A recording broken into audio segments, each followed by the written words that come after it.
नमस्कार छात्रों। रयत शिक्षण संस्था के श्री छत्रपति शाहू हाई स्कूल व जूनियर कॉलेज बारामती में मैं प्राध्यापक शिंदे एएस आप सभी का स्वागत करता हूँ। कक्षा 11वीं विषय हिंदी योग भारती का आज मैं आपको 7वां पद्य जिसका नाम है स्वागत है और कवि है श्याम दानेश्वर, इनकी पद्य रचना को आज मैं आपको पढ़ाऊंगा। यह पहला भाग है। तो सबसे पहले हम कवि का परिचय देखते हैं। कवि परिचय। श्याम दानेश्वर जी का जन्म फरवरी 1943 में हुआ। शिक्षा प्राप्त करने के पश्चात आप हिंदी अध्यापक के रूप में कार्यरत रहे। हिंदी के प्रति लगाव होने के कारण साहित्य रचना में रुचि जागृत हुई। प्रवासी साहित्य में मॉरिशस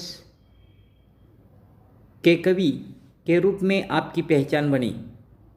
अपने परिजनों से विछोह का दुख, गुलामी का दंश और पीड़ा आपके काव्य में पूरी संवेदना के साथ उभरी है। यथार्थ अंकन के साथ भविष्य के प्रति आशावादिता आपके काव्य की विशेषता है।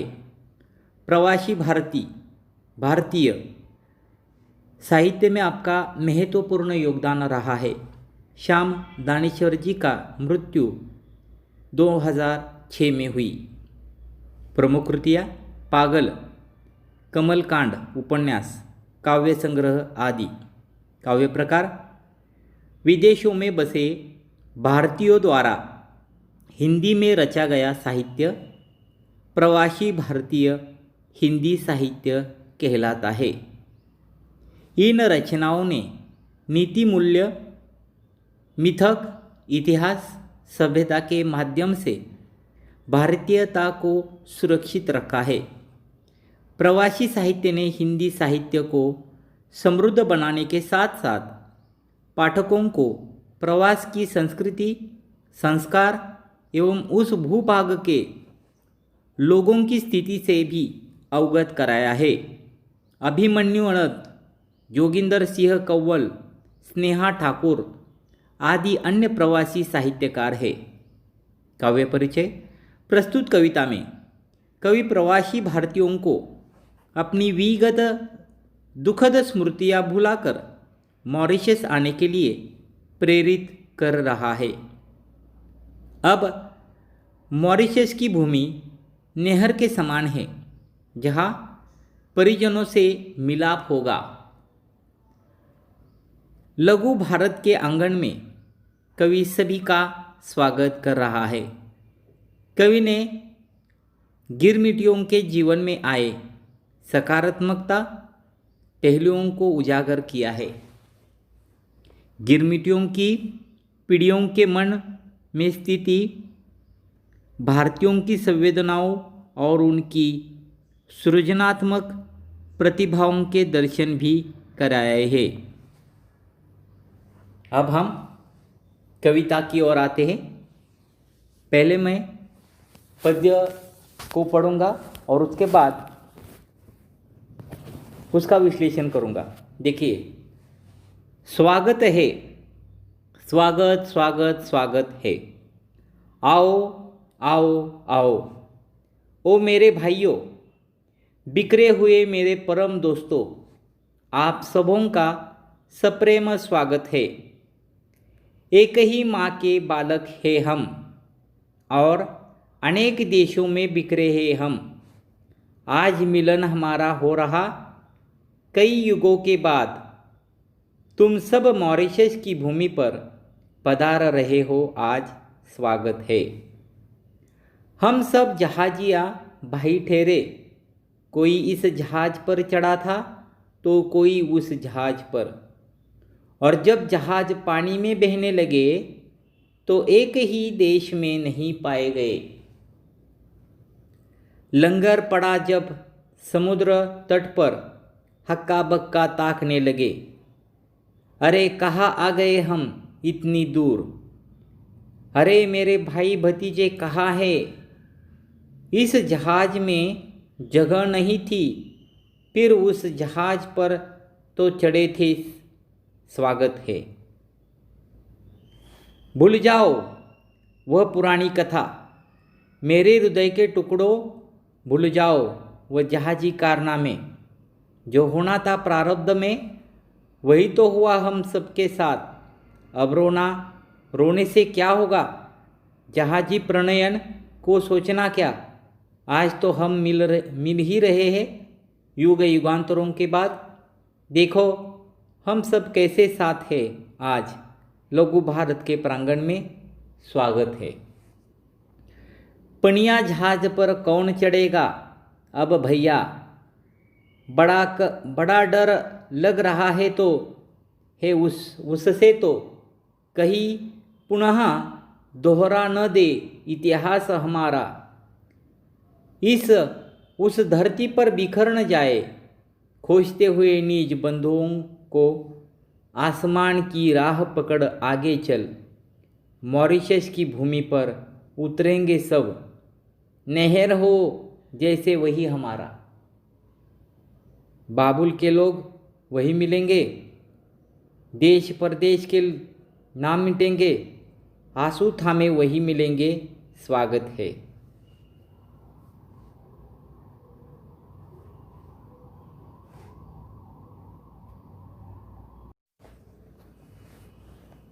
तो देखिए कवि श्याम दानेश्वर, स्वागत है इस कविता के द्वारा।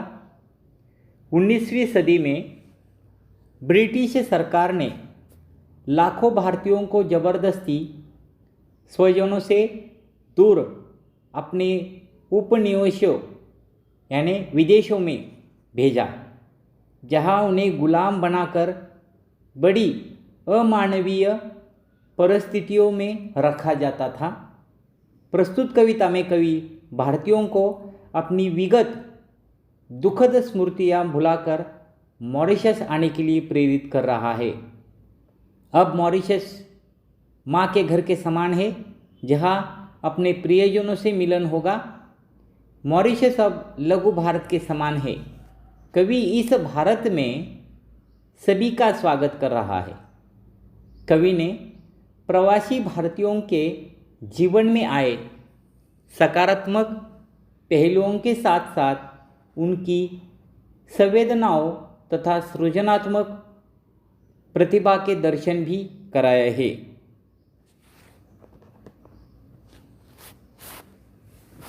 देखिए, स्वागत है, स्वागत स्वागत स्वागत है।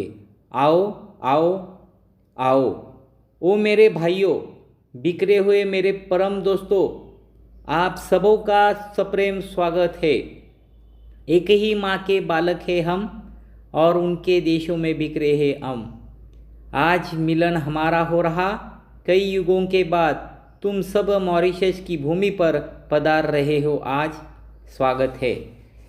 कवि श्याम दानेश्वर जी पहली पंक्तियों में कवि कहते हैं कि हे मेरे देशवासियों, हे मेरे भाइयों, आओ, तुम सबका स्वागत है। पूरी पृथ्वी पर इधर उधर बिखरे हुए मेरे प्रिय मित्रों, मेरे प्रिय बंधुओं, मॉरिशस की भूमि पर आपका प्रेम सहित स्वागत है। हम सब एक ही माँ अर्थात भारत माता की संतान है। समय के चक्र में हमें अनेक देशों में बिखरा दिया गया है। तुम सब मॉरिशस की धरती पर पधार रहे हो। अनेक युगों के बाद आज हम सब भारतीयों का मिलन हो रहा है। तुम सबका इस मॉरिशस की भूमि पर स्वागत है। हम सब जहाजिया भाई ठहरे, कोई इस जहाज पर चढ़ा था तो कोई उस जहाज पर, और जब जहाज पानी में बहने लगे तो एक ही देश में नहीं पाए गए। कवि कहते हैं एक समय ऐसा आया जब हमें ज़बरदस्ती जहाज़ पर चढ़ा दिया गया।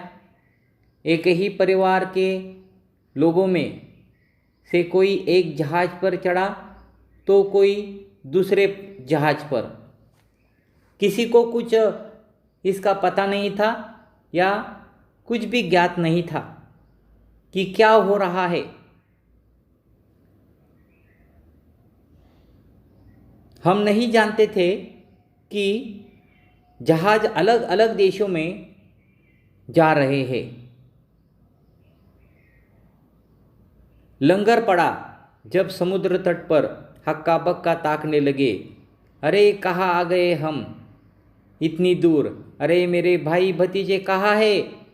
इस जहाज़ में जगह नहीं थी। फिर उस जहाज़ पर तो चढ़े थे, स्वागत है। कवि कहते हैं कि किसी को इसके बारे में कुछ भी पता नहीं था या कुछ ज्ञात नहीं था कि वे कहाँ रहे हैं। हम नहीं जानते थे कि वे जहाज़ अलग अलग देशों को जा रहे हैं। जलयान अपनी गति से पानी पर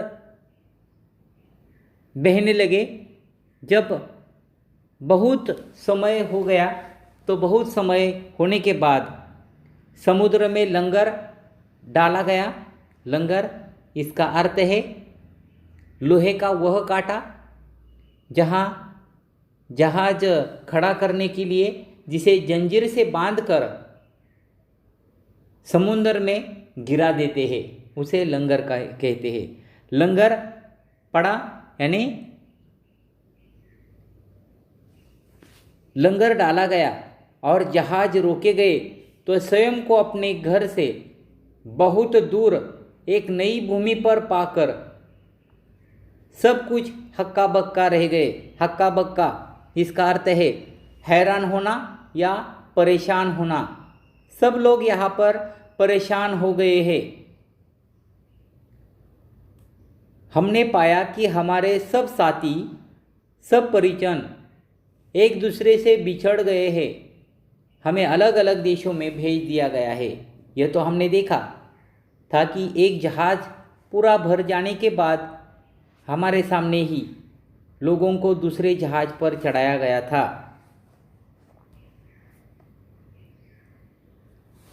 आगे देखिए, भूल जाओ वो पुरानी कथा मेरे हृदय के टुकड़ों। भूल जाओ वह जहाजी कारने में जो होना था प्रारब्ध में, वही तो हुआ हम सबके साथ। अब रोने से क्या होगा। जहाजी प्रणयन का को सोचना क्या, आज तो मिल ही रहे हैं युग युगांतरों के बाद। देखो हम सब कैसे साथ हैं। आज लघु भारत के प्रांगण में स्वागत है। इस पद्य रचना में या पंक्तियों में कवि कहते हैं कि हे मेरे प्रिय, मेरे हृदय के टुकड़ों, उस पुरानी कथा को तुम भूल जाओ कि किस प्रकार आप लोगों को जहाज़ों में भरा गया। आप लोगों को अपने परिजनों से किस तरीके से अलग कर दिया गया। आपके भाग्य में यही लिखा था। इस प्रकार अपनी मातृभूमि से अलग होना ही आपकी किस्मत में था। अब उस पर रोने से कोई लाभ नहीं है।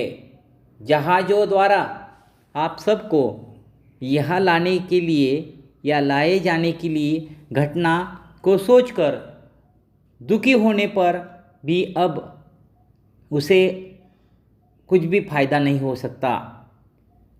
आज युगों के बाद हम सब मिल रहे हैं। देखो आज हम सब कैसे साथ साथ हैं। ऐसा लगता है मानो इस धरती पर एक लघु भारत बन गया है और उस अपने छोटे से भारत के प्रांगण में आज युगों के बाद, कई सालों के बाद हम एक ही माता के यानी भारत माता के बालक मिल रहे हैं। पनिया जहाज पर कौन चढ़ेगा अब भैया, बड़ा डर लग रहा है उससे तो। कहीं पुनः दोहरा न दे इतिहास हमारा, इस उस धरती पर बिखर न जाए। खोजते हुए निज बंधुओं को आसमान की राह पकड़ आगे चल। मॉरिशस की भूमि पर उतरेंगे सब। नहर हो जैसे वही हमारा, बाबुल के लोग वही मिलेंगे। देश परदेश के नाम मिटेंगे, आंसू थामे वही मिलेंगे। स्वागत है। इस पंक्तियों में कवि कहते हैं कि पनिया जहाज, पनिया जहाज इसका अर्थ यहाँ पर है पनिया जहाज यानी पानी के ऊपर चलने वाला जहाज, उसे पनिया जहाज कहते हैं। कवि कहते हैं कि पानी के जहाज पर अब कोई देशवासी नहीं चढ़ना चाहेगा। सबको बड़ा डर लग रहा है, कहीं ऐसा न हो कि किस्मत उसी इतिहास को फिर से उनके सामने दोहराने लगे। ऐसा न हो कि अपने आत्मियों की खोजते हुए हम अलग अलग देशों की धरती पर पहुंच जाए। अब हम जल मार्ग से न जाकर वायु मार्ग से आगे बढ़ेंगे और सभी मॉरिशस की भूमि पर उतरेंगे। मॉरिशस तो अब हमारे मायके के समान, नहर यानी मायका, नहर इसका शब्द का अर्थ है मायका। नहर के समान या मायके के समान है, वही हमें हमारे परिवार के लोगों को एक दूसरे को यहाँ पर मिलेंगे और एक दूसरे को मिलाएगा। अब हम सबकी आंखों से आंसू नहीं बहेंगे। हमारे बीच देश विदेश का भेद अब नहीं रहेगा। हम सभी एक ही समाज के सदस्य है। सभी का यहाँ पर स्वागत है। अब इस कविता में जो नए शब्दार्थ आए हैं उन्हें हम देखते हैं। पहला शब्द है सप्रेम, इसका अर्थ है प्रेम के साथ। जहाजिया, इसका अर्थ है जहाज के यात्री। लंगर, इसका अर्थ है लोहे का वह कांटा जहाज खड़ा करने के लिए जिसे जंजीर से बांधकर समुद्र में गिरा देते हैं। कारनामे, इस शब्द का अर्थ है कार्य। प्रारब्ध, इस शब्द का अर्थ है भाग्य। प्रणयन, इसका अर्थ है ले जाना या रचना। पनिया जहाज, इस शब्द का अर्थ है पानी पर चलने वाला जहाज। निज, इसका अर्थ है अपने। नहर, इसका अर्थ है मायका। यहाँ पर इस स्वागत है, इस कविता का पहला भाग समाप्त होता है। अगला जो भाग है दूसरे भाग में मैं आपको पढ़ाऊँगा। धन्यवाद।